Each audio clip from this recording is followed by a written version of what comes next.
Good morning class. चलिए numerical solve करते हैं।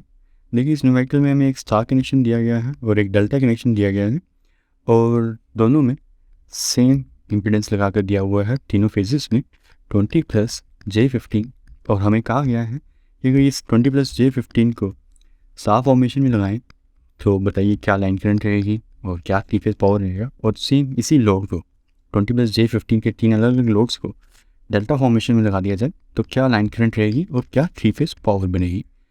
तो देखने से लगता होगा कि सेम ही बनेगी स्टार में भी और डेल्टा में भी, क्योंकि इम्पीडेंस भी सेम है और वोल्टेज भी सेम ही है 400 वोल्ट्स दोनों तरफ।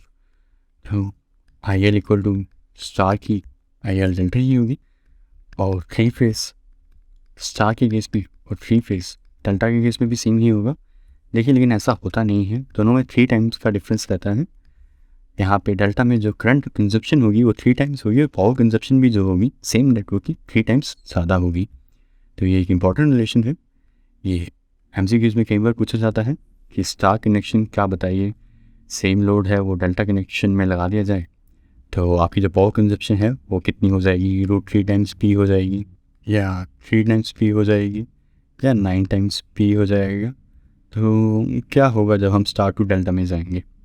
पावर कंजप्शन आई एल ये बहुत कॉमनली पूछा जाता है, आपको उस टाइम पे इस आंसर पे टिक करना है कि जो पावर कंजप्शन है वो 3 टाइम्स बढ़ जाएगी और जो लाइन करंट है वो भी 3 टाइम बढ़ जाएगी जब आप सेम लोड को डेल्टा में कनेक्ट कर देंगे।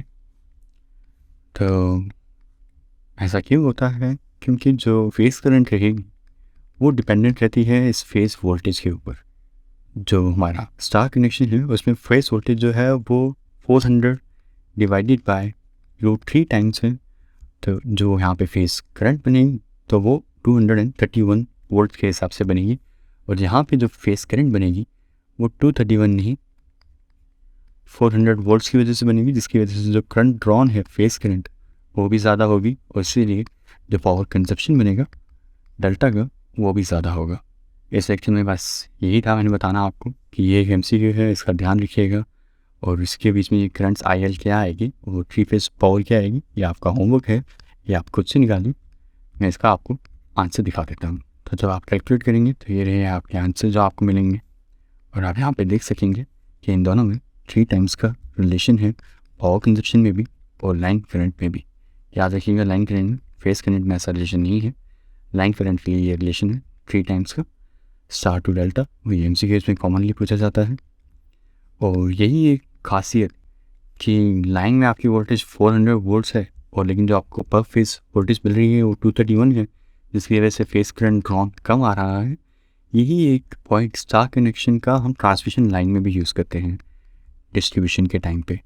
जो आपके घरों में डिस्ट्रीब्यूशन हो रही होती है आपकी गली मोहल्लों में 11 kV लाइन की, वो स्टार के थ्रू कर रहे होते हैं। आपने कई बार सुना होगा कि higher the voltage in the transmission lines lower the losses are.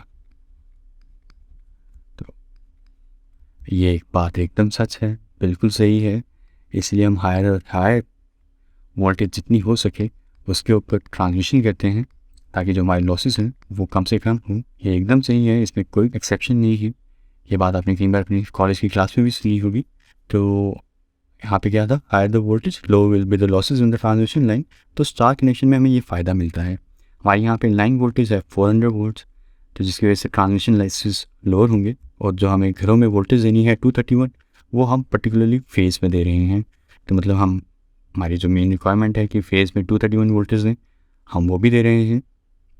इस एक स्टार कनेक्शन की वजह से, इस एक न्यूट्रल वायर की वजह से हम 231 वोल्ट्स भी दे सकते हैं और जो ट्रांजिशन करनी है हाई वोल्टेज पे वो भी कर सकते हैं ताकि लॉसेस लो रहें। सेम केस डेल्टा नहीं कर सकता। डेल्टा में अगर आपका डिस्ट्रीब्यूशन का लोड कनेक्टेड हुआ हो तो वहाँ पर आप ये स्कीम नहीं अप्लाई कर सकते कि आप ट्रांजिशन लॉसेस भी बचा लीजिए और वोल्टेज भी दे दीजिए। अगर आपको डेल्टा में अपना लोड कनेक्ट करके रखना है तो आपको 231 वोल्ट ही देना पड़ेगा, आपका फेज़ वोल्ट भी और लाइन वोल्ट भी। तो आपके इस टाइम पे ट्रांजिशन लॉसेस हायर हो जाएंगे। तो ये स्टार का एक काफ़ी बेनिफिट रहता है लॉसेस बचाने के लिए और अलग से फेज़ वोल्टेज प्रॉपर 231 प्रोवाइड करने के लिए।